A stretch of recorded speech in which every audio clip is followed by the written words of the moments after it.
নমস্কাৰ কথিতসকল কথিত ইউটিউব চেনেললৈ পুনৰবাৰ আপোনালোকক স্বাগতম জনাইছো।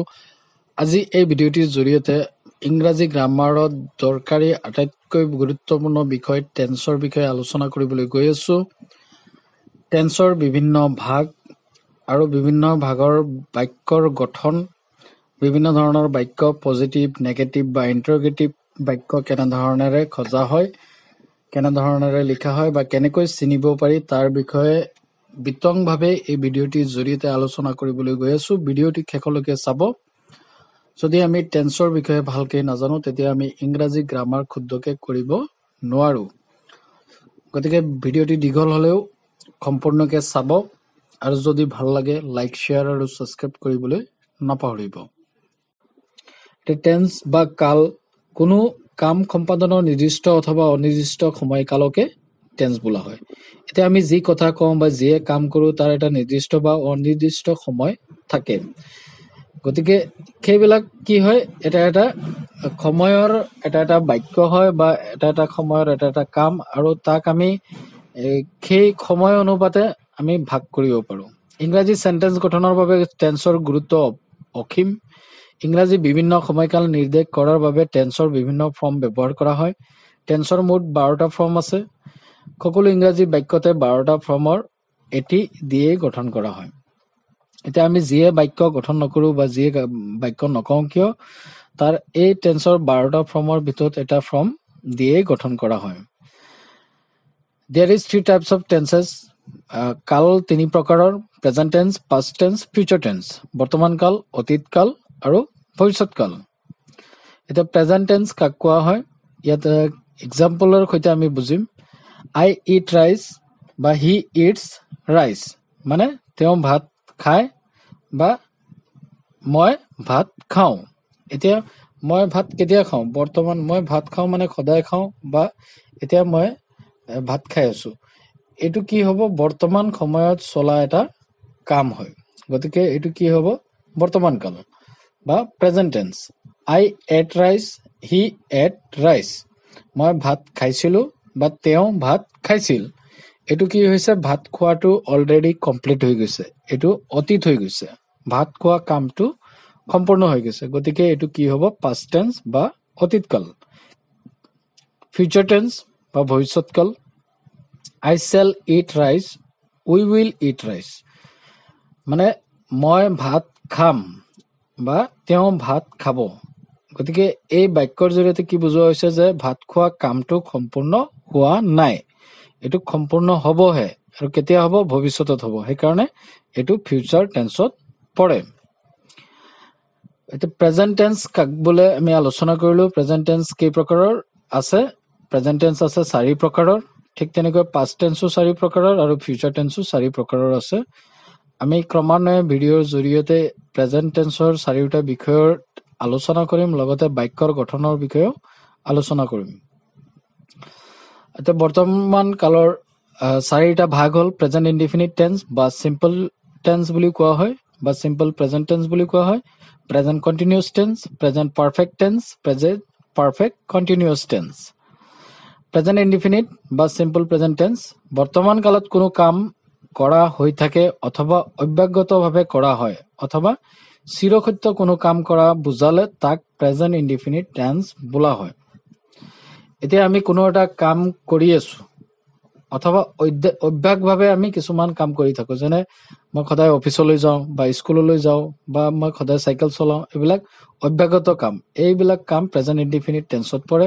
আৰু কিছুমান চিৰসত্য ঘটনা, যেনে man is mortal, coal is black, milk is white, এইবিলাক হ'ল চিৰসত্য কিছুমান বাক্য বা চিৰসত্য কাম, যিবিলাক নেকি প্ৰেজেন্ট ইনডিফিনিট টেন্সত পৰে। আমি এক্সাম্পল চাই লওঁ। I go to school, মই স্কুললৈ যাওঁ। দ্বিতীয়ত আছে he goes to school, সি স্কুললৈ যায়। গতিকে এইটো প্ৰেজেন্ট টেন্স, তেওঁ স্কুললৈ যায় বা স্কুলত যোৱাটো কি হয়, এটা অভ্যাসত পৰিণত হয়। গতিকে এইটো প্ৰেজেন্ট টেন্সৰ ইনডিফিনিট টেন্সত পৰে। এতিয়া প্ৰেজেন্ট ইনডিফিনিট টেন্সৰ আমি ষ্ট্ৰাকচাৰটো চাই লওঁ বা গঠনটো চাই লওঁ। এইটো আমি মনত ৰাখিব লাগিব, আমি মুখস্থ কৰি থলে নহ'ব। আপোনালোকে যিমান বেছি এক্সাৰচাইজ কৰিব, অনুশীলন যিমান কৰিব, সিমানে ভালকে বুজি পাব পাৰিব। গতিকে মুখস্থ কৰাৰ কথা নহয়, আপোনালোকে এক্সাম্পলৰ সৈতে মনত ৰখাৰ কথাটো বেছি গুৰুত্ব দিব। এতিয়া প্ৰেজেন্ট ইনডিফিনিট টেন্সৰ গঠনটো হ'ব প্ৰথমত ছাবজেক্টৰ লগত যোগ হ'ব মেইন ভাৰ্বটো থাকিব প্ৰেজেন্ট টেন্সত প্লাছ অবজেক্ট আৰু শেষত থাকিব অবজেক্ট। কিন্তু ইয়াত কিছুমান কথা মন কৰিব লাগিব, যেনে আমাৰ first person, second person, third person যিবিলাক ছিংগুলাৰ প্লুৰেল আছে তাৰ ক্ষেত্ৰত আমি কিছুমান বাক্যত খালখলনি হয়। যেনে ফাৰ্ষ্ট পাৰ্চন ছিংগুলাৰ মানে আই, প্লুৰেল হ'ল উই, মানে মই বা আমি। ছেকেণ্ড পাৰ্চন কোন হয়? ইউ, আৰু প্লুৰেলটো কি হ'ব? ইউ। মানে ছেকেণ্ড পাৰ্চনত একবচনতো তুমি আৰু বহুবচনতো তুমি, আৰু থাৰ্ড পাৰ্চনত কি হয়? হি, চি, ইট, মানে তেওঁ, তাই বা এইটো, আৰু এইটো বহুবচনত হ'ব দে, মানে সিহঁত। এতিয়া এই first person, second person, third person মানে হ'ল যে ফাৰ্ষ্ট পাৰ্চন মানে মই। এতিয়া মই কিবা এটা কৈ আছো, মই হলো ফাৰ্ষ্ট পাৰ্চন। এতিয়া মই কাক কৈ আছো? আপোনালোকক কৈ আছো। গতিকে ইউ, আপোনালোকে ছেকেণ্ড পাৰ্চন। আৰু কিহৰ বিষয়ে কৈ আছো? গ্ৰামাৰৰ বিষয়ে কৈ আছো, কাৰোবাৰ বিষয়ে কৈ আছো, হি, চি, ইট, দে, সিহঁতৰ বিষয়ে কৈ আছো। গতিকে সেইটো হ'ব থাৰ্ড পাৰ্চন। গতিকে আমি যেতিয়া প্ৰেজেন্ট ইনডিফিনিট টেন্সৰ যিবিলাক বাক্য পাওঁ, তাত যদি ছাবজেক্টটো থাৰ্ড পাৰ্চন ছিংগুলাৰ নাম্বাৰ হয়, মানে হি, চি, ইট যদি হয়, তেতিয়াহ'লে ভাৰ্বৰ লগত সদায় এজ বা ইএছ যোগ হয়। এই কথাটো আমি মনত ৰাখিব লাগিব। উদাহৰণ চাই লওঁ। আই গ' টু দি মাৰ্কেট, মই মাৰ্কেটলৈ যাওঁ বা মই মাৰ্কেট যাওঁ। হি গ'জ টু দি মাৰ্কেট। এতিয়া আই বুলি ক'লে ছিংগুলাৰ আছিলে, সেইকাৰণে গ'ৰ লগত একো যোগ হোৱা নাছিলে। গ'টো হয় verb. He goes to the market মানে তেওঁ মাৰ্কেটলৈ যায়। এতিয়া এই হিটো হ'ল থাৰ্ড পাৰ্চন ছিংগুলাৰ নাম্বাৰ, সেইকাৰণে গ' যিটো মেইন ভাৰ্ব হয়, মেইন ভাৰ্বৰ লগত ইএছ যোগ হৈছে। Hima wants A cup of T, Hima এক কাপ চাহ বিচাৰিছে। এতিয়া হিমাটো কি হয়? থাৰ্ড পাৰ্চন হ'ব। গতিকে ভাৰ্বৰ লগত এছ বা ইএছ যোগ হ'ব। সেইকাৰণে ৱান্টৰ লগত কি হৈছে? ৱান্টটো হ'ল ভাৰ্ব আৰু ইয়াৰ লগত এছ যোগ হৈছে। গতিকে আমি টেন্সৰ বিষয়ে শিকিবলৈ যাওঁতে ভাৰ্বটো চিনি পাব লাগিব। এটা চেণ্টেন্সত কোনটো শব্দই ক্ৰিয়া কৰিছে সেইটোৱে হ'ব ভাৰ্ব। এই বিষয়ে মই পাৰ্টছ অফ স্পীচৰ এটা ভিডিঅ' অলৰেডি বনাই থৈছো, আপোনালোকে মোৰ চেনেলত গৈ চাব পাৰে। এতিয়া আমি প্ৰেজেন্ট ইনডিফিনিট টেন্সৰ নেগেটিভ চেন্টেন্স বনাবৰ কাৰণে বাক্যৰ গঠনটো কেনেকুৱা ধৰণৰ হ'ব? ছাবজেক্ট লগত কি হ'ব? ডু নট বা does not plus main verb আৰু প্লাছ অবজেক্ট। এতিয়া ইয়াত কিছুমান কথা মনত কৰিব লাগিব। যদি আমাৰ ছাবজেক্টটো থাৰ্ড পাৰ্চন ছিংগুলাৰ হয়, তেতিয়াহ'লে ডুৰ জাগাত কি হ'ব? ডাজ নট হ'ব। আৰু যদি ফাৰ্ষ্ট পাৰ্চন, ছেকেণ্ড পাৰ্চন বা থাৰ্ড পাৰ্চনৰ প্লুৰেল হয়, তেতিয়া তাৰ লগত ডু নট যোগ হ'ব। এক্সাম্পল চাই লওঁ। আই ইট ফ্ৰুইট, মই ফল খাওঁ। এতিয়া এইটো নেগেটিভ কৰিবলৈ গ'লে আইটো কি হয়? ছিংগুলাৰ হয়। গতিকে আই ডু নট ইট ফ্ৰুইট। দ্বিতীয় উদাহৰণত আছে হি গ'জ টু স্কুল। এতিয়া হিটো হ'ল থাৰ্ড পাৰ্চন ছিংগুলাৰ নাম্বাৰ। গতিকে গ'ৰ লগত কি হৈছে? ই এছ যোগ হৈছে। এতিয়া এইটো নেগেটিভ কৰিবলৈ গ'লে কি হ'ব? He does not go' to, আকৌ গ'জ নহ'ব, কাৰণ তাৰ ই এছটো অলৰেডি ডুৰ লগত লগাই দিয়া হৈছে, যে হি does not go' to school. 3 নম্বৰ উদাহৰণ আছে হি ৱাকছ ইন দি মৰ্ণিং, মানে তেওঁ ৰাতিপুৱা খোজকাঢ়ে। এতিয়া হিটো থাৰ্ড পাৰ্চন ছিংগুলাৰ, সেইকাৰণে ৱাকৰ লগত কি হৈছে? এছ যোগ হৈছে। এতিয়া আমি নেগেটিভ কৰিবলৈ গ'লে হি does not walk in the morning. তাৰপিছত আমি যদি প্ৰেজেন্ট ইনডিফিনিট টেন্সক কুৱেশ্যন চেন্টেন্স বা প্ৰশ্নবোধক বাক্য বনাব বিচাৰো, তেতিয়া তাৰ গঠনটো কেনেকুৱা হ'ব? ডু ডাজটো প্ৰথমতে আহিব, তাৰপিছত ছাবজেক্ট বহিব, তাৰপিছত কি যোগ হ'ব? মেইন ভাৰ্ব, তাৰপিছত অবজেক্ট, তাৰপিছত প্ৰশ্নবোধক চিন। ইয়াতো আগৰ নিচিনাই, যদি থাৰ্ড পাৰ্চন ছিংগুলাৰ হয় তেতিয়া ডুৰ জাগাত ডেজ হ'ব, আৰু যদি first person, second person singular আৰু first person, second person, third person plural হয়, তেতিয়া তাৰ লগত সদায় ডু বহিব। উদাহৰণ চাই লওঁ। আই চিং এ চং, মই এটা গান গাওঁ। এতিয়া যদি এইটো প্ৰশ্নবোধক বাক্যত সলনি কৰিব লাগে, তেতিয়াহ'লে কি কৰিব লাগিব? আমি আগত ডু আনিব লাগিব। ডুৰ পিছত কি হ'ব? ছাবজেক্ট মানে আই, আৰু তাৰপিছত ভাৰ্ব, তাৰপিছত অবজেক্ট। চ' বাক্যটো হ'ব ডু আই চিং এ চং, মই এটা গান গাওঁনে? দ্বিতীয় উদাহৰণ হ'ল she likes to talk to you, মানে তাই তোমাৰ লগত কথা পাতি ভাল পায়।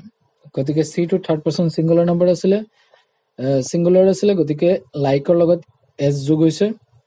এইটো যদি আমি প্ৰশ্নবোধক বাক্যত সলনি কৰিব বিচাৰো তেতিয়া কি হ'ব, যেহেতু থাৰ্ড পাৰ্চন সিঙ্গুলাৰ হয় গতিকে do নহয় does হ'ব। does she like to talk to you, মানে তাই সঁচাকে তোমাৰ লগত কথা পাতি ভাল পায়নে। তাৰপিছত আছে যদি আমাৰ প্ৰেজেন্ট ইনডিফিনিট টেন্সত ভাৰ্বৰ সলনি অকল বি ভাৰ্ব থাকে, কাৰণ আমাৰ কিছুমান এনেকুৱা ধৰণৰ বাক্য থাকে য'ত নেকি ভাৰ্ব নাথাকে আৰু বি ভাৰ্বে কি হয় কিছুমান অৰ্থ প্ৰকাশ কৰি এটা বাক্য গঠন কৰে। তেনেকুৱা ক্ষেত্ৰত আমি ইন্টাৰগেটিভ নেগেটিভ কেনেকুৱা হ'ব চাওঁ আহক। ইয়াত বি ভাৰ্ব থকা কিছুমান উদাহৰণ দিয়া আছে, চাম আমি। বাক্যৰ গঠনটো হ'ব subject plus be verb plus be verb মানে এম ইজ আৰ প্লাছ কি হ'ব object.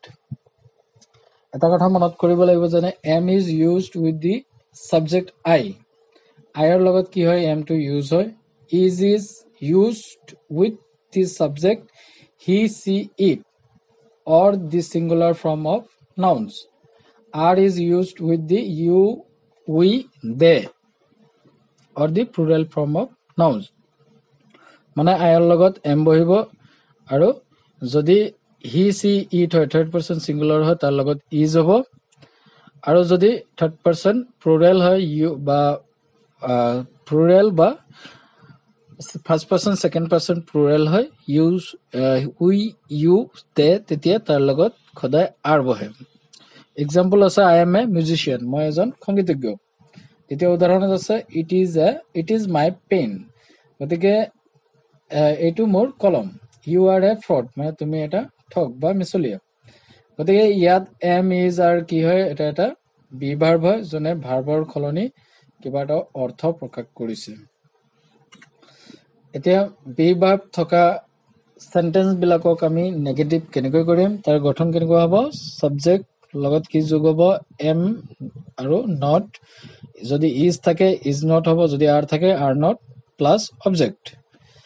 I M a good girl, মই এজনী ভাল ছোৱালী, যদি নেগেটিভ কৰো I am not a good girl, মই এজনী ভাল ছোৱালী নহয়।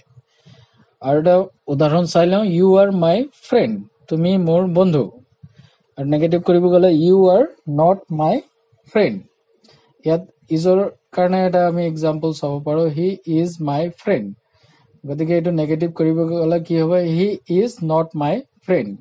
একেবাৰে চিম্পল, বাক্যৰ গঠনটো মনত ৰাখিলেই যিকোনো বাক্য আপোনালোকে নেগেটিভ কৰিব পাৰিব। আকৌ আমি এই বি ভাৰ্ব কেইটা ব্যৱহাৰ কৰি কেনেকৈ ইন্টাৰগেটিভ কৰিম, ইন্টাৰগেটিভ কৰিলে তাৰ গঠনটো কেনেকুৱা ধৰণৰ হ'ব, এম ইজ আৰ টো আগত আহি যাব, তাৰপিছত সাবজেক্ট বহিব, তাৰপিছত অবজেক্ট, তাৰপিছত প্ৰশ্নবোধক চিন। উদাহৰণ চাই লওঁ, আই এম এন ইণ্টেলিজেণ্ট বয়, মই এজন বুদ্ধিয়ক বা বুদ্ধিমান ল'ৰা। এতিয়া ইয়াত এমটোৱে কি কৰিছে, বি ভাৰ্বৰ কাম কৰিছে, বা এইটো এটা বি ভাৰ্ব, গতিকে এই বি ভাৰ্বটোক কি কৰিব লাগিব, আগত আনিব লাগিব। গতিকে এম আই এন ইণ্টেলিজেণ্ট বয়, মই এজন বুদ্ধিমান ল'ৰা হয়নে। দ্বিতীয় উদাহৰণ আছে, হি ইজ এংগ্ৰি, তেওঁ খঙাই আছে। গতিকে ইয়াত ইজটো কি হয়, বি ভাৰ্ব হয়, গতিকে ইজটো সাবজেক্টৰ আগফালে আনিব লাগিব। ইজ হি এংগ্ৰি, মানে তেওঁ সঁচাকে খঙাইছেনে, তেনেকুৱা ধৰণৰ। গতিকে আমি বাক্যৰ গঠনবিলাক মনত ৰাখিব লাগিব। ইয়াৰ পিছত প্ৰেজেন্ট টেন্সৰ দ্বিতীয় ভাগটো আছিল প্ৰেজেন্ট কন্টিনিউয়াছ টেন্স। বৰ্তমান কালত বা অদূৰ নিকট ভৱিষ্যতে কোনো কাম চলি আছে বা চলিব বুজালে প্ৰেজেন্ট কন্টিনিউয়াছ টেন্স ব্যৱহাৰ কৰা হয়। ইয়াত ইংৰাজীটো আছে, the present continuous tense designates an action that is being continued or going to be continued in the near future. এতিয়া প্ৰেজেন্ট কন্টিনিউয়াছ টেন্স মানে হ'ল বৰ্তমান কোনো এটা কাম চলি থকা বুজাব লাগিব।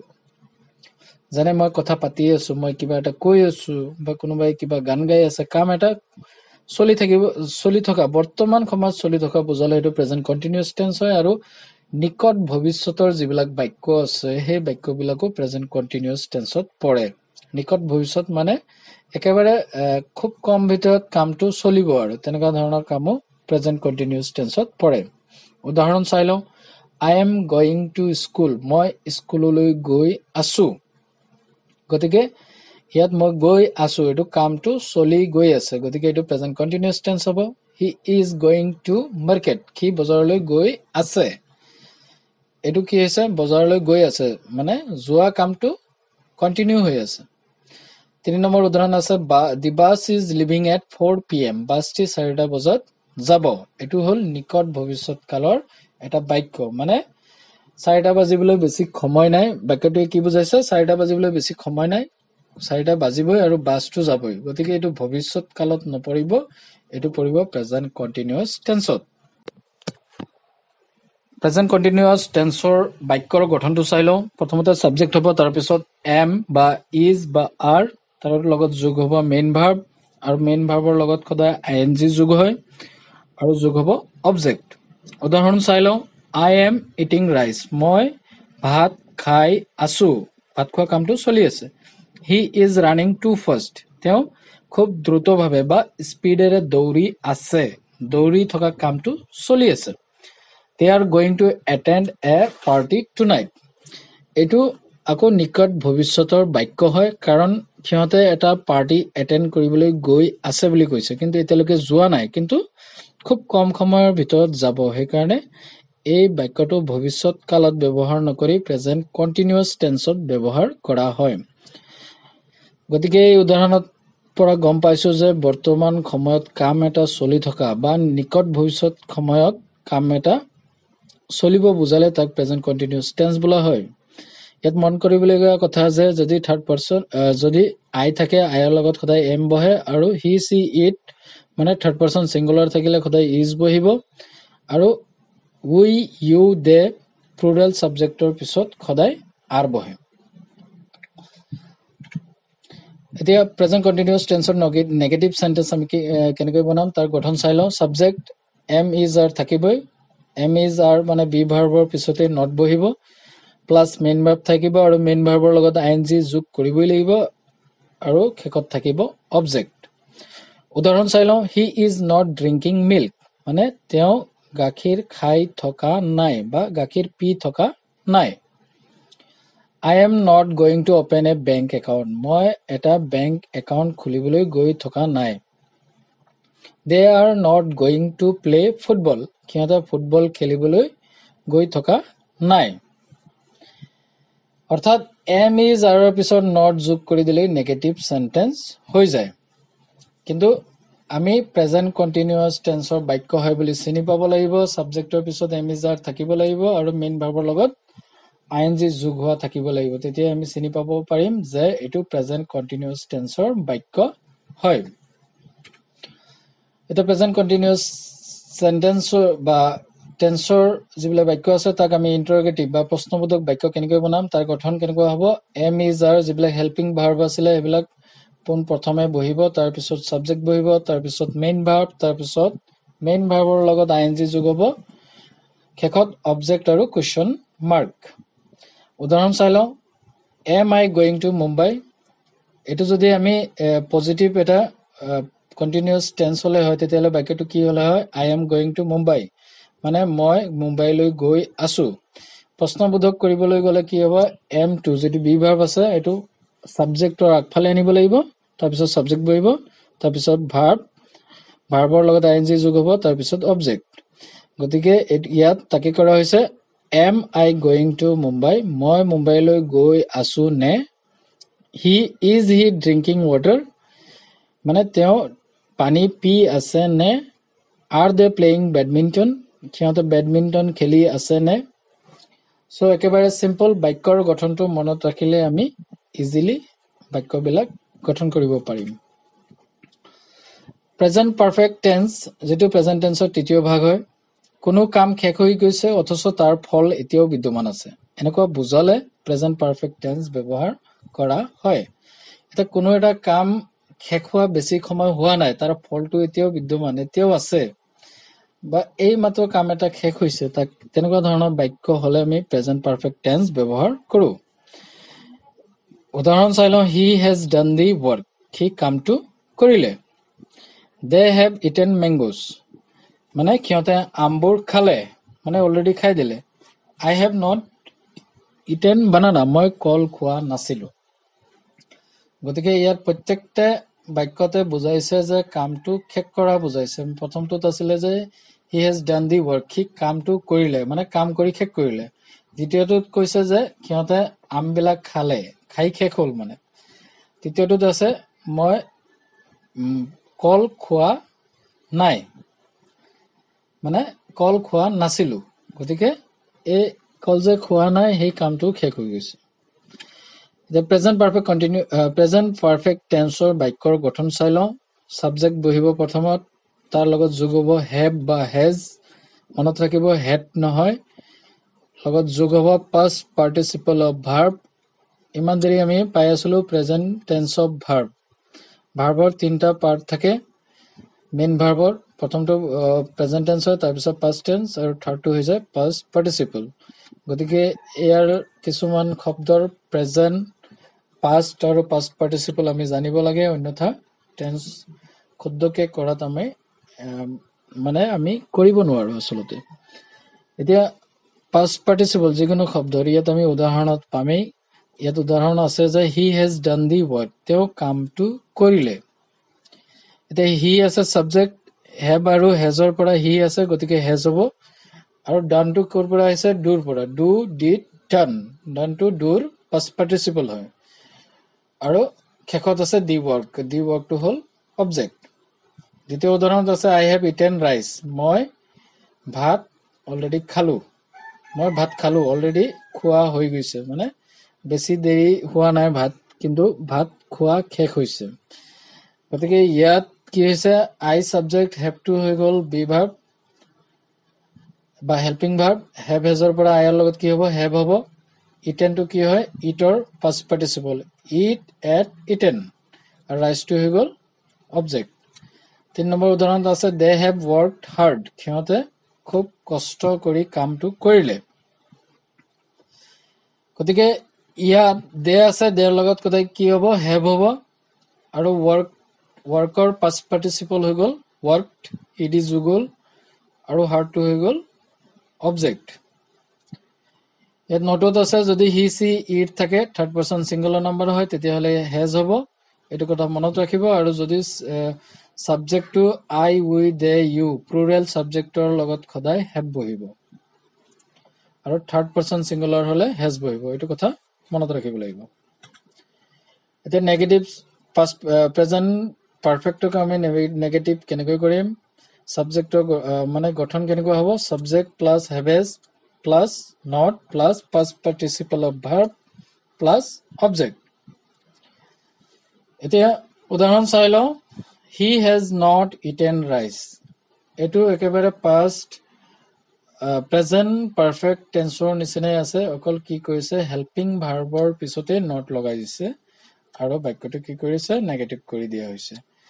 এতিয়া he has not eaten rice, সি ভাত খোৱা নাছিলে। They have not come to our house, সিহঁতে আমাৰ ঘৰলৈ অহা নাছিল। যদি নট নাথাকিলে হয় কি হ'লে হয়? সিহঁতে আমাৰ ঘৰলৈ আহিছিল। আৰু একেবাৰে লাষ্টৰ উদাহৰণ হ'ল I have not gone to school, মই স্কুললৈ যোৱা নাছিলো। গতিকে ইয়াত আইটো কি হয়? ছাবজেক্ট হয়, হেভটো হেল্পিং ভাৰ্ব, নটটো নেগেটিভৰ কাৰণে লগোৱা হৈছে। গনটো কি হয়? গ'ৰ পাষ্ট পাৰ্টিচিপল হয়, গ, ৱেণ্ট, গান। আৰু টু স্কুলটো হ'ল অবজেক্ট। এতিয়া প্ৰেজেন্ট পাৰফেক্ট টেন্সক আমি ইণ্টাৰগেটিভ কেনেকৈ কৰিম? আমাৰ যিটো হেল্পিং ভাৰ্ব আছিলে হেভ আৰু হেজ, এইটো ছাবজেক্টৰ আগত বহাব লাগিব, তাৰপিছত ছাবজেক্ট, তাৰপিছত পাষ্ট পাৰ্টিচিপল অফ ভাৰ্ব, তাৰপিছত অবজেক্ট, আৰু শেষত প্ৰশ্নবোধক চিন দিব লাগিব। এতিয়া উদাহৰণ চাওঁ। Has he done the homework, মানে তেওঁ হোমৱৰ্কটো কৰিলেনে? দ্বিতীয় উদাহৰণত আছে হেভ দে গন টু স্কুল, সিহঁতে স্কুললৈ গৈছিল নে? তৃতীয়টো আছে have you learn speaking English, তুমি স্পিকিং ইংলিছ শিকিলানে বা শিকিছিলানে? গতিকে এইবিলাক হ'ল প্ৰশ্নবোধক চিন। ইয়াত কি হৈছে? হেভ, হেজ, হেভ এইবিলাক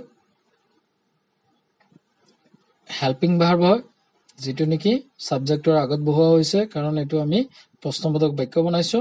তাৰপিছত সাবজেক্ট আছে হি দে ইউ তাৰপিছত past participle verb আছে তাৰপিছত object প্ৰেজেন্ট টেন্সৰ শেষৰ খণ্ড বা শেষৰ ভাগটো হৈছে প্ৰেজেন্ট পাৰফেক্ট কন্টিনিউয়াছ টেন্স কোনো কাম পূৰ্বে আৰম্ভ হৈ বৰ্তমান পৰ্যন্ত চলি থকা বুজালে প্ৰেজেন্ট পাৰফেক্ট কন্টিনিউয়াছ টেন্স ব্যৱহাৰ কৰা হয় এতিয়া যদি কোনো এটা কাম আগতেই আৰম্ভ হৈছে এদিন আগত দুদিন আগত বা এবছৰ দুবছৰ 5 বছৰ 10 বছৰ আগত আৰম্ভ হৈ বৰ্তমান পৰ্যন্ত চলি আছে এনেকা ধৰণৰ বাক্যৰ ক্ষেত্ৰত সদায় প্ৰেজেন্ট পাৰফেক্ট কন্টিনিউয়াছ টেন্স ব্যৱহাৰ কৰা হয় উদাহৰণ চাও I have been walking for 2 hours মই 2 ঘণ্টা ধৰি খুজকাঢ়ি আছো মানে খুজকাঢ়া কামটো 2 ঘণ্টা আগতে আৰম্ভ হৈছিল আৰু বৰ্তমানলৈকে চলি থকা বুজাইছে দ্বিতীয় উদাহৰণ হ'ল he has been working in this office for 5 years সি এই অফিসত 5 বছৰ ধৰি কাম কৰি আছে এতিয়া এই কাম কৰাটো কি হৈছে 5 বছৰ আগতে আৰম্ভ হৈছিল আৰু বৰ্তমানলৈকে চলি আছে 3 নম্বৰ উদাহৰণ চাম I have been suffering from fever since Tuesday মানে মঙ্গলবাৰৰ পৰা মই জ্বৰত ভুগি আছো জ্বৰটো আৰম্ভ হৈছিল মঙ্গলবাৰে আৰু এতিয়ালৈকে জ্বৰটো মানে কমাই নাই চলি আছে জ্বৰত ভুগি আছে গতিকে প্ৰেজেন্ট পাৰফেক্ট কন্টিনিউয়াছ টেন্স মানে হল অতীতত আৰম্ভ হৈ বৰ্তমানলৈকে চলি থকা কোনোবা কাম বুজোৱা বাক্য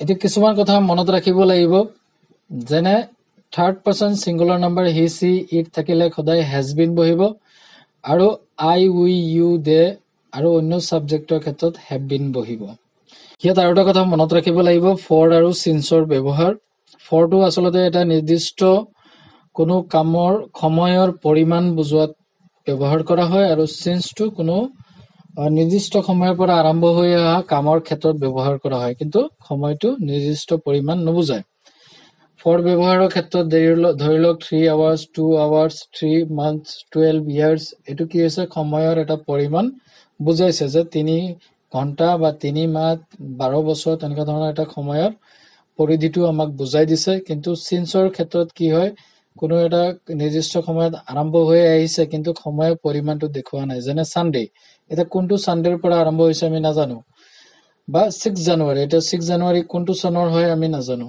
মৰ্নিং কেইটা বজাৰ পৰা এটো কোনো ধৰণৰ ধৰক নিৰ্দিষ্ট সময় দিয়া নাই গতিকে এনেকুৱা ধৰণৰ যদি অবজেক্ট থাকে বা বাক্যত থাকে তেতিয়াহলে since ব্যৱহাৰ কৰিব লাগিব এইখিনি কথা মনত ৰাখিব লাগিব এতিয়া আমি প্ৰেজেন্ট পাৰফেক্ট কন্টিনিউয়াছ টেন্সৰ বাক্যৰ গঠন চাম প্ৰথমত সাবজেক্ট হ'ব তাৰ পিছত has been বা have been লগত যোগ হ'ব মেইন ভাৰ্বৰ লগত সদায় ing যোগ হয় তাৰ পিছত since বা for বা কিছুমান ক্ষেত্ৰত from বহে আৰু প্লাস শেষত অবজেক্ট উদাহৰণ চাই লওঁ he has been reading this newspaper for 2 hours মানে তেওঁ 2 ঘণ্টা ধৰি নিউজ পেপাৰটো পঢ়ি আছে নিউজ পেপাৰ পঢ়া কামটো 2 ঘণ্টা আগতে আৰম্ভ হৈছিল আৰু বৰ্তমানলৈকে চলি থকা বুজাইছে গতিকে 2 hours বুলি কৈছে 2 ঘণ্টা এটা নিৰ্দিষ্ট সময়ৰ পৰিমাণ বুজাইছে গতিকে আমি ইয়াত for ব্যৱহাৰ কৰিছো দ্বিতীয় উদাহৰণত আছে they have been walking since 7 am মানে খিয়তে ৰাতিপুৱা 6টা বজাৰ পৰা খুজকাঢ়ি আছে গতিকে 7টা বজাত পৰা খুজকাঢ়ি আছে কিন্তু কিমান দেৰি খুজকাঢ়িলে হেতু কথাটো নিৰ্দিষ্ট সময় দিয়া নাই সেইকাৰণে since ব্যৱহাৰ কৰা হৈছে তৃতীয় উদাহৰণ চাম you have been talking about the internet for 3 hours মানে তুমি ইন্টাৰনেটৰ বিষয়ে 3 ঘণ্টা ধৰি কথা পাতি আছা 3 ঘণ্টা আগতে কামটো আৰম্ভ হৈছিল আৰু বৰ্তমানলৈকে চলি আছে গতিকে এটো হ'ব প্ৰেজেন্ট পাৰফেক্ট কন্টিনিউয়াছ টেন্স যেটো নেকি অতীতত আৰম্ভ হৈ বৰ্তমানলৈকে চলি থকা বুজায় এটা প্ৰেজেন্ট পাৰফেক্ট কন্টিনিউয়াছ টেন্সক আমি নেগেটিভ সেন্টেন্সলৈ যদি খলনি কৰিব বিচাৰো কেনেকা হ'ব বাক্যৰ গঠন সাবজেক্ট প্লাস have বা hasৰ লগত not বহাব লাগিব লগতে যোগ হ'ব been আৰু যোগ হ'ব মেইন ভাৰ্বৰ লগত ing যোগ হ'বই তাৰ পিছত since for বা from থাকিব আৰু শেষত অবজেক্ট উদাহৰণ চাওঁ, I have not been walking for 2 hours. মানে মই 2 ঘণ্টা ধৰি খোজ কাঢ়ি থকা নাই। নটটো লগাই দিয়াৰ কাৰণে কি হৈছে, নেতিবাচক বা নেগেটিভ বাক্য হৈছে। দ্বিতীয় উদাহৰণ আছে, it has not been raining. মানে এতিয়া বৰষুণ পৰি থকা নাই। এতিয়া প্ৰেজেন্ট পাৰফেক্ট কণ্টিনিউয়াছ টেন্সক ইন্টাৰগেটিভ বা প্ৰশ্নবোধক বাক্য আমি যদি বনাব বিচাৰো তেতিয়াহ'লে বাক্যৰ গঠন কেনেকুৱা হ'ব চাওঁ আহক। বাক্যৰ গঠন প্ৰথমত have has বা হেল্পিং ভাৰ্বটো প্ৰথমতে বহাব লাগিব, তাৰপিছত সাবজেক্ট, তাৰপিছত been প্লাছ মেইন ভাৰ্বৰ লগত ing থাকিবই কাৰণ প্ৰেজেন্ট পাৰফেক্ট কণ্টিনিউয়াছ টেন্স হয়। লগতে যোগ হ'ব since for যদি দৰকাৰ হয়, প্লাছ অবজেক্ট আৰু শেষত প্ৰশ্নবোধক চিন। উদাহৰণ চাই লওঁ, has he been watching the movie? মানে তেওঁ চিনেমাখন চাই আছে নে? have they been waiting for 2 hours? সিহঁতে 2 ঘণ্টা ধৰি ৱেইট কৰি আছে নে? গতিকে এনেকা ধৰণেৰে আমি ইন্টাৰগেটিভ সেন্টেন্স বনাব পাৰো, য'ত নেকি হেল্পিং ভাৰ্ব have বা has প্ৰথমত বহিব, তাৰপিছত সাবজেক্ট he বা they, তাৰপিছত been বহিছে, তাৰপিছত মেইন ভাৰ্ব। এটা মেইন ভাৰ্ব ইয়াত আছিলে watch আৰু wait, তাৰ লগত ing যোগ হৈ watching হৈছে বা waiting হৈছে। তাৰপিছত যদি since আৰু for টো দৰকাৰ হলেহে বহাব লাগিব কৈছে, গতিকে প্ৰথম বাক্যত দৰকাৰ নাছিল, গতিকে ডাইৰেক্ট অবজেক্টটো বহাই দি প্ৰশ্নবোধক চিন দিয়া হৈছে। আৰু দ্বিতীয় বাক্যত যিহেতু সময়টো নিৰ্ধাৰণ কৰি দিছে সেইকাৰণে for দিয়া হৈছে, 2 hours টো হৈ গ'ল অবজেক্ট আৰু প্ৰশ্নবোধক চিন। গতিকে আজি এই প্ৰেজেন্ট টেন্সৰ 4টা ভাগৰ বিষয়ে আলোচনা কৰিছো। মোৰ নেক্সট ভিডিঅ'ত মই পাষ্ট টেন্সৰ 4টা ভাগৰ বিষয়ে আলোচনা কৰিম। ভিডিঅ'টি চোৱাৰ বাবে আপোনালোকক ধন্যবাদ। যদি ভিডিঅ'টি ভাল লাগিছে লাইক, শ্বেয়াৰ আৰু সাবস্ক্ৰাইব কৰিব। ভিডিঅ'টি কেনেকুৱা হৈছে, স্পীড হৈছে নে শ্ল' হৈছে জনাবলৈ নাপাহৰিব কমেন্ট কৰি।